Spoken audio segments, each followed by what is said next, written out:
Сирияда аба соккусунан 50 адам каза болду. Сирия аба күчтөрү 2 күн катары менен Телбиса шаарындагы Башар Асадтын башкаруусуна каршы чыккандарды аткылаган.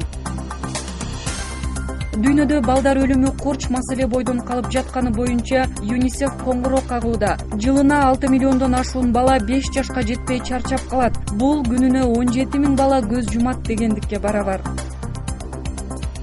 Шотландиянын улай Каталония жана Бакстар өлкөлөрү Испаниядан, Корсика Франциядан жана Италиянын түндүгү өз алдынча эркин өлкө болуу демилгесин көтөрүшү мүмкүн. Мындай божомолду бүгүн дүйнөлүк басылмалар жазып чыкты. Эртең Шотландияда Британиядан бөлүнүү боюнча референдум өтөт.